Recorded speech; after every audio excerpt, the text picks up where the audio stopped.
안녕하세요. 반갑습니다. 비트코인 뉴스 팡입니다. 2019년 7월 16일 비트코인 뉴스 전해드리도록 하겠습니다. 여러분들 도움이 되신다면 좋아요, 구독, 알림 설정 해주시면 감사하겠고요. 댓글도 달아주시면 정말 감사하겠습니다. 투자에 관련된 정보들은 참고사항일 뿐이고 조언이 아니니 투자하실 때는 여러분들 스스로 꼭 판단하시고 결정하시길 바라겠습니다. 금일 비트코인 뉴스 전화해 보도록 하겠습니다. 비트코인 투자 심리 극단적 공포로 급락했다라고 하고 있습니다. 이게 가격의 급락이라기보다는 비트코인 투자 심리의 급락이라고 할 수 있는데요. 이 투자 심리와 비트코인의 가격은 상대적으로 이렇게 반비례 관계라고 할 수 있습니다. 그러니까 반대로 간다라고 할 수 있는데 이게 단기적으로 바로바로 그게 반영이 되는 건 아니지만 대체적으로 반대 방향으로 가는 경우가 좀 많이 발생을 한다라는 부분을 먼저 좀 말씀을 드리고 싶고요. 과거에 우리 비트코인의 투자 심리 지수, Fear and Greed 인덱스라고 해서요. 요 인덱스가 따로 있습니다. 그래서 요걸 보면 과거의 심리적인 것들을 볼 수가 있어요. 개인 투자자들의 심리가 어디 방향으로 가고 있는지, 지금 탐욕으로 가고 있는지, 극단적 탐욕으로 가는지, 아니면 극단적으로 공포에 지금 처해 있는지. 이게 왜 중요하냐면 세력은 결국에는 개인의 심리적인 부분을 많이 활용을 합니다. 그리고 그 심리적인 부분에서 극단적으로 반대적인 방향으로 가는 경우가 많아요. 그러니까 극단적인 탐욕을 만들어 놓고 매도세를 치는 경우도 많고요. 그리고 극단적인 공포를 만들고 매수세로 거기서 이제 사들이는 경우.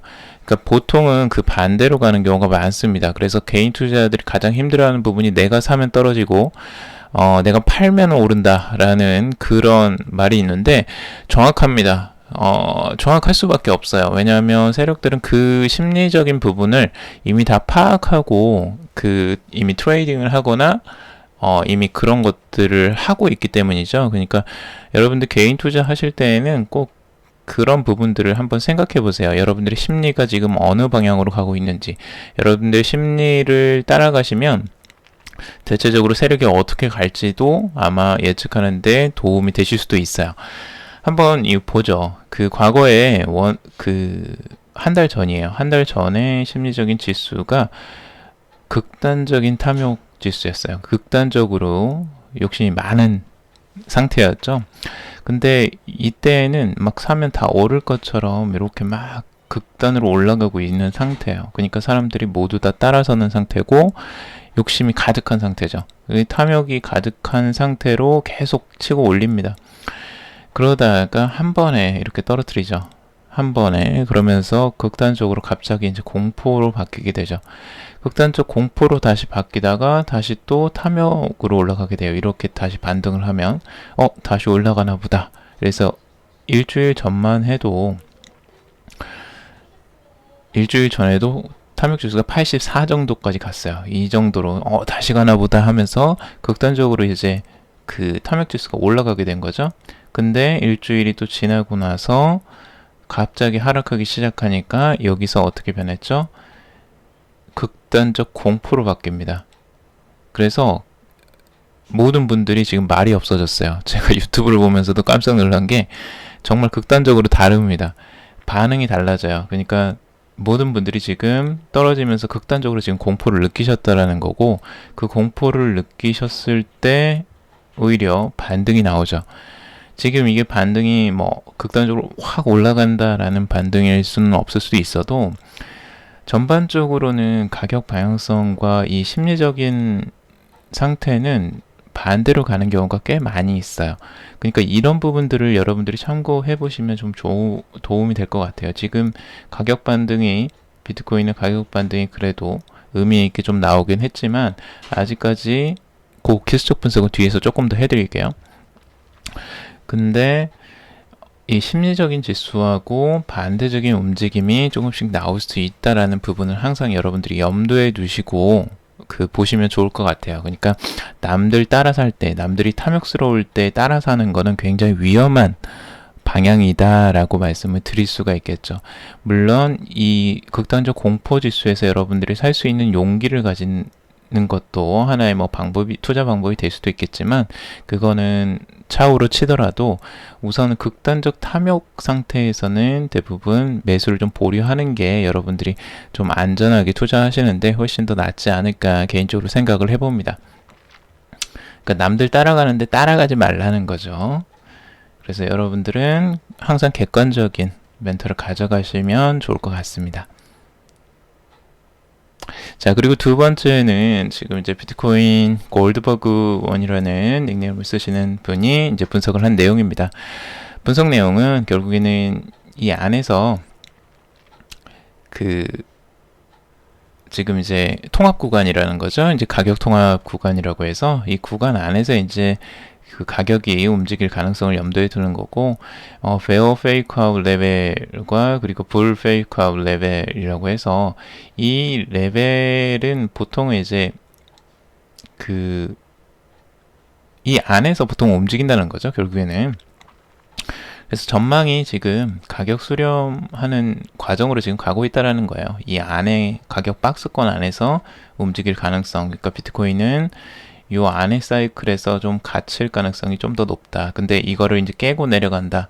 그러면 로우 소프트는 이제 8,500달러 선까지 그 지지를 받을 가능성이 있고, 이 위에서는 이게 이제 가격이 모아져야지 앞으로도 이제 갈 힘이 모아진다라는 부분들, 그것들을 좀 전망을 하는 것 같아요.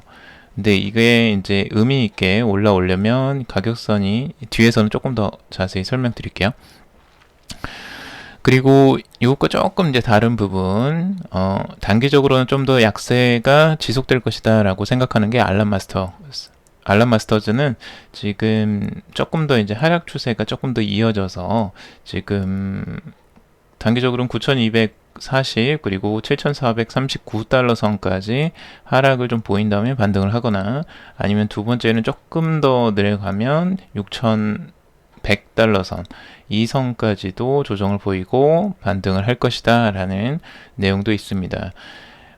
요거는 이제 그 단기적으로 이 주봉 차트로 보는 거기 때문에 꽤 오랜 기간 동안 가는 거고요.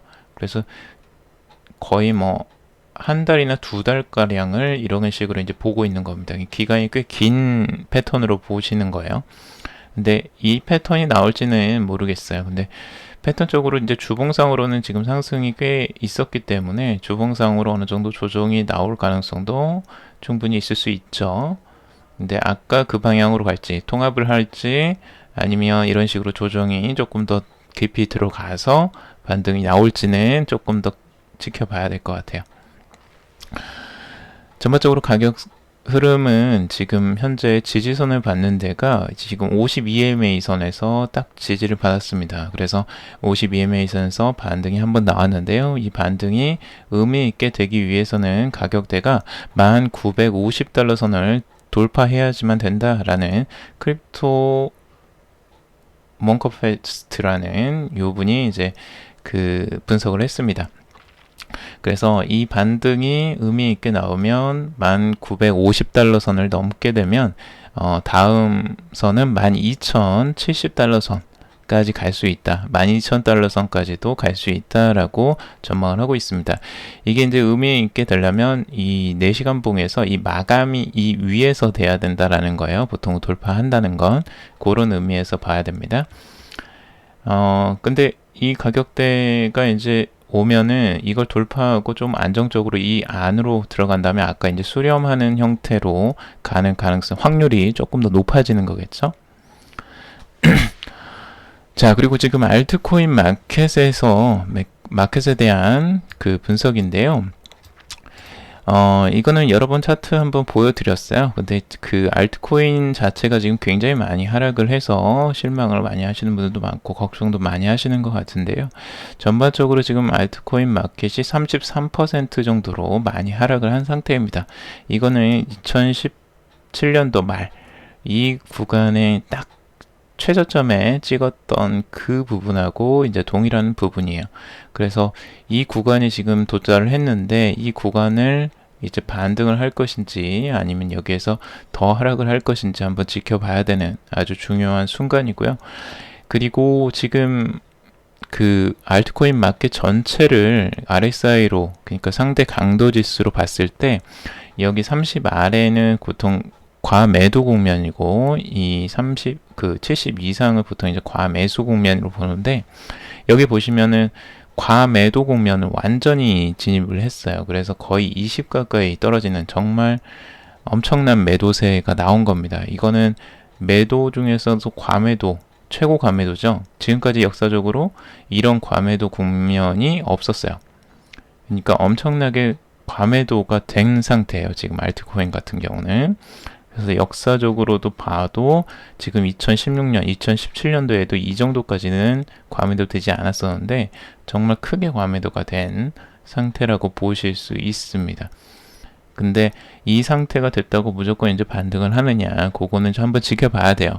근데 과매도 국면이 계속 매도만 나오기는 어렵다는 부분들도 항상 염두를 해둬야 되죠.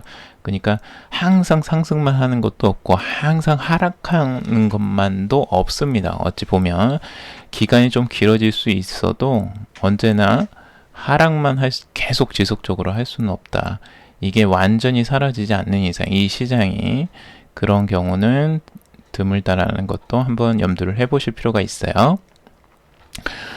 자, 그리고 지금 XRP 리플에 관련된 차트인데요. 리플은 지금 제가 그때 한번 말씀드렸던 과거의 저점 0.28달러 이 선까지 지금 이제 저점을 보고 있는데, 아직 그 저점까지는 오진 않았어요. XRP도 그 저점을 온다면 찍고 반등을 할 수 있을까, 이 확률이 조금 더 높다고 생각을 하고, 만약 이걸 깨고 페이크로 잠깐 올라가는 부분이 생길 수도 있고요. 그리고 이걸 완전히 깨는 확률도 당연히 있을 수 있겠죠.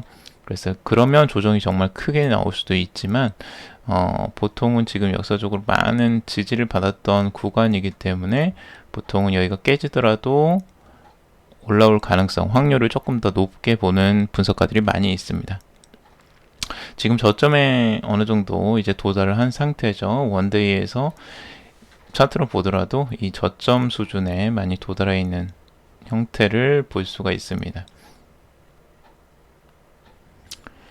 그래서 그리고 이더리움도 꽤 많이 하락을 했어요. 꽤 많이 하락이 나왔었고 195달러를 이제 찍었는데요.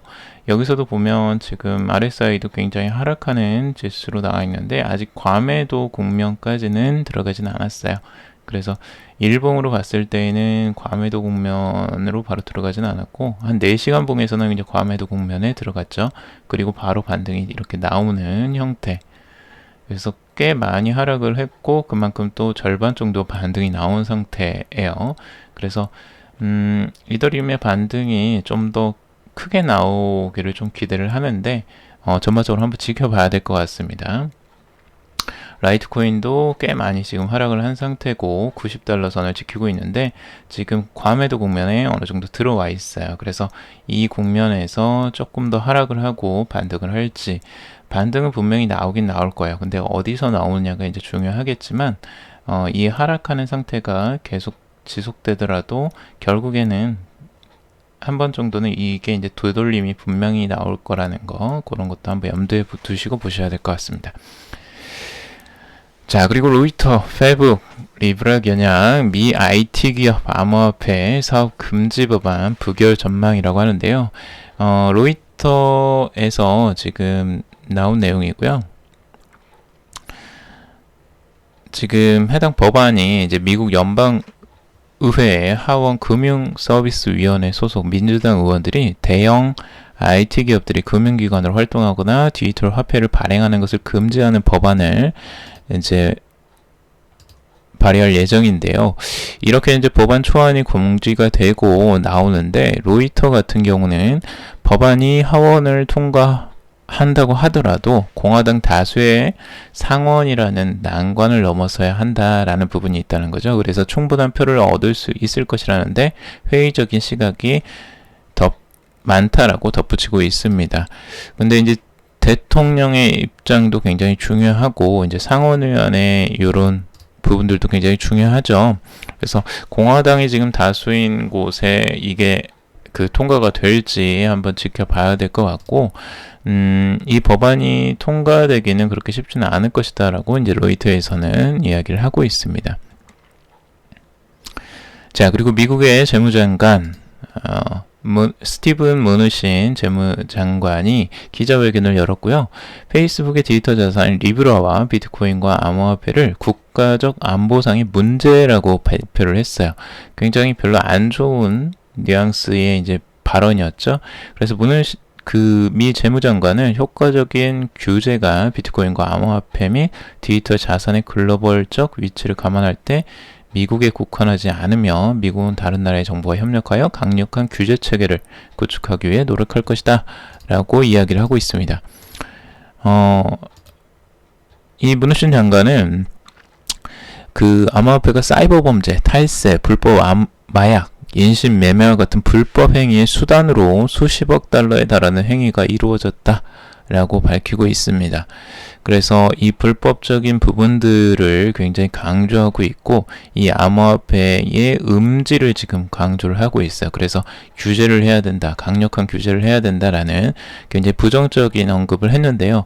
이렇게 언급을 하면 보통은 비트코인이 이제 하락을 하거나 더 출렁일 가능성이 높은데, 이 재무장관의 발표에도 불구하고 오히려 비트코인은 소폭 반등, 소폭 상승을 했다라는 부분이죠. 그러니까 이 발표들이 생각보다 먹히지 않고 있어요, 비트코인에는. 그래서 이 발표들과 연관성이 지금 많이 떨어지고 있다. 이 부정적인 언급들이나 규제에 대한 언급들이 크게 약발이 먹히지 않는 상황이다라는 부분이죠. 이게 좀 의미가 있어 보입니다. 자, 그리고 바이낸스의 암호화폐 소각은 계속된다라는 건데요. 바이낸스는 지난 12일 8차 바이낸스 토큰 소각을 발표를 했고요. 분기마다 소각을 진행하는 바이낸스가 이번에는 80만 8,888 BNB를 없앤다라고 하고 있습니다. 그래서 시장가로 23,803만 8,000달러, 약 281억 원 정도의 상당을 소각을 한다라는 부분인데요. 지금까지 바이낸스는 그러니까 8차라고 하니까 이미 소각을 꽤 많이 했었어요. 그래서 8차례나 소각을 했었고, 이 소각으로 인해서 BNB가 지금 그 해당한 가치는 3억 5,343만 달러, 우리나라 돈으로 4,166억 원에 달할 정도로 꽤 많은 금액을 소각을 했습니다. 지금 BNB 같은 경우는 이 배당을 지금 하지 못해요. 규제를 지금 염두에 두고 있어서 원래는 배당 정책을 쓰려고 했었는데, 그러니까 바이낸스 코인을 가지고 있으면 바이낸스를 추가적으로 뭐 주거나 다른 배당을 좀 주려고 하는 그 규정이 있었어요. 근데 그걸 바꿨죠. 아무래도 규제가 지금 이제 심각해지고, 그거를 이제 뭐 증권으로 보느냐, 이 코인을 증권으로 보느냐의 문제 때문에 암호화폐 소각으로 이제 돌린 거죠. 그래서 소각을 더 많이 함으로써 이 가치를 유지하거나 이 바이낸스 코인을 들고 있는 사람들에게 이득을 주겠다라는 부분들, 그 이득을 이제 나누겠다라는 부분들도 있습니다. 그리고 바이낸스 거래소의 입장으로서는 이 바이낸스 코인의 가격이 이렇게 유지가 되는 부분이, 안정적으로 유지가 되거나 상승하는 부분들이 좋은 그 브랜드 가치에도 충분히 영향을 미칠 수가 있겠죠. 그리고 바이낸스 코인을 더 들고 가고 싶어하는 개인 투자자들이 당연히 있을 거니까요. 그래서 가격 방어력이 꽤 높습니다. 생각보다 바이낸스가 그 이유는 이런 암호화폐 소각 때문이기도 하겠죠. 그래서 하락하는 데에도 생각보다 가격 방어력이 꽤 크고, 상승률도 가장 높았죠. 올해 상반기에 그 가격 상승률 1위였습니다. 그 10가지 코인, 상위 코인 10가지에서 비교를 하자면 1위를 차지했었죠. 그 정도로 바이낸스가 탄탄한 이유는 이런 부분에서도 또 찾아볼 수가 있겠죠. 바이낸스 CEO가 또 이런 이야기를 했는데요. 개인 투자자 비중이 여전히 60% 이상이다. 비트코인 변동성이 더 커질 것이다. 라고 전망을 하고 있습니다. 지금 보통 이제 기관 투자자가 투자를 많이 했기 때문에 비트코인이 상승을 했었다라고, 상반기에 상승을 했었다라고 이야기가 나왔었는데, 바이낸스 CEO 같은 경우는 개인 투자자 비중이 여전히 60% 이상이다. 비트코인 변동성이 더 커질 것이다. 라고 이야기를 하고 있습니다. 이거는 제가 보기에는 바이낸스 거래소 개인적으로 지금 집계를 한 것 같아요. 그러니까 전체적인 시장이 아니고 지금 바이낸스 거래소 내에서 투자자의 비중이 아무래도 기관 투자자보다는 개인 투자자 비중이 여전히 60%를 차지하고 있다라는 부분이겠죠. 그래서 실제로 이제 바이낸스의 개인 투자자 비중이 여전하고, 그리고 비트코인의 변동성은 계속 될 것이다 라고 전망을 하고 있는데, 저도 이제 변동성은 더 커질 것 같아요. 갈수록 변동성이, 상승과 하락의 변동성이 굉장히 극심해질 것 같습니다. 아무래도 개인 투자자분들이 이제 지금부터 서서히 들어오실 것 같고요. 개인 투자도 당연히 더 늘어날 거예요. 근데 이렇게 늘어나게 되면 문제는 이제 상승할 때에도 급격하게 상승을 하지만 하락할 때 하락폭이 꽤 커집니다. 그래서 뭐 30% 하락, 40% 하락이 그냥 너무 일상적으로 일어날 수도 있기 때문에 저는 좀 염두가 되는 부분이, 여러분들 그 투자하실 때 조금 조심하셔야 된다라는 부분 항상 말씀드리고 싶어요. 이게 쉬운 투자가 절대 아닙니다. 이 비트코인은 변동성이 워낙 크기 때문에 여러분들이 견딜 수 있는 힘, 그런 것들을 꼭 가지고 투자를 하시기를 바란다고 말씀을 드릴 수 있고요. 그리고 많은 금액들을 투자하시는 분들은 조금 조심하시길 바랍니다. 처음에 투자하시는 분들은 절대 소액으로만, 정말 여유 자금으로만 투자하시는 걸 권해드리고요. 아직 잘 모른다 하시는 분들은 공부부터 하셔라 라고 먼저 말씀을 드리고 싶습니다. 자, 그리고 산탄데르 은행 리플을 이용한 해외 송금 영역 확대라고 이야기를 하고 있는데요. 스페인의 거대 은행 산탄데르가 회사의 이제 리플 기반 디지털 뱅킹 앱인 원페이 FX에 새로운 결제 경로를 추가했다라고 밝혔습니다. 추가하는 경로는 지금 영국과 이제 폴란드의 송금인데요. 이제 이 송금을 지원한다라고 이야기를 하는 부분입니다. 이미 산탄데르 은행 같은 경우는 스페인의 거대 은행입니다. 굉장히 이 거대 은행에서 이미 외화 지불액의 50%, 외화 송금의 절반을 리플 기술을 이용하고 있다라는 부분입니다. 올해 1월까지. 그래서 꽤 많은 부분들을 지금 리플의 엑스커런트를 지금 이용하고 있고요. 엑스커런트를 통해서 지금 송금을 꽤 많이 하고 있다. 그래서 리플과 함께 진행하는 송금은 정말 잘 작동하고 있으며 이는 2년간의 내부 테스트 성과다라고 이야기를 하고 있어요. 꽤 좋은 부분이 뭐냐면 이 은행에서도 이 트랜스퍼 피, 그러니까 송금 수수료가 이제 무료로 이렇게 진행을 할 수도 있기 때문에 엄청난 거죠. 실제 여러분들 해외 송금 해보시면 송금 수수료가 어마어마하게 나온다는 거 아실 거예요. 생각보다 꽤 큽니다. 지금 카카오나 뭐 이런 카카오뱅크 같은 경우가 좀 나와서 그나마 조금 저렴해진 거지, 뭐 5,000원 뭐 이런지 그것보다 훨씬 더 높아요. 10,000원, 20,000원 뭐 기본적으로 단위가 몇만 원 단위로 보통은 송금 수수료가 나오기 때문에 송금을 작은 금액을 하기도 되게 어려워요. 그래서 그런 부분들이 이런 부분으로 해결할 수 있기 때문에 꽤 유용하죠. 리플뿐만 아니라 이제 다른 뭐 코인들도 나온다면 이런 부분들이 굉장히 도움이 많이 될 것 같아요. 자, 그리고 이런 사회적인 변화들도 좀 보실 필요가 있는데요. 블록체인 전자증명 시대를 연다라는 기사입니다. 이통 3사, 지금 SK, KT, LG U+, 거기에 삼성전자와 그리고 KB 하나은행, 우리은행, 그리고 코스콤 7개 기업이 12일 날 블록체인 기반 모바일 전자증명 사업 협약을 맺었다라는 발표를 했습니다. 이 부분도 굉장히 우리나라에서는 그래도 주요해 보이는데요. 국내 굴제 기업들이 다 모여 있어요. 지금 은행과 통신사와 그리고 삼성, IT 업종까지 이렇게 사업 협약을 맺었고, 여기에 주요적인 IT 기업으로 좀 이제 들어갈 필요가 있는 게 거기 카카오 그리고 네이버 이런 업체들이 좀 들어가 줘야지 더 확산력이 생길 것 같긴 한데, 우선은 이렇게 이제 그룹을 맺고 전자 증명을 적용한다는 거죠. 그러니까 이게 뭘 이야기하냐면, 여러분들 서류 있잖아요.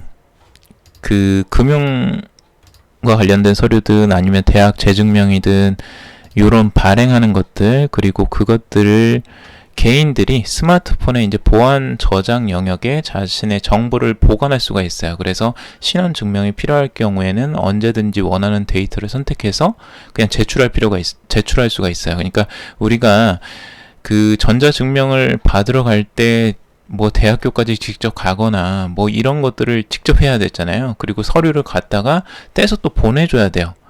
그러니까 그 종이 서류를 들고 다닌다는 것 자체가 엄청난 시간 낭비를 유발하고 거기에 비용까지도 들어가죠.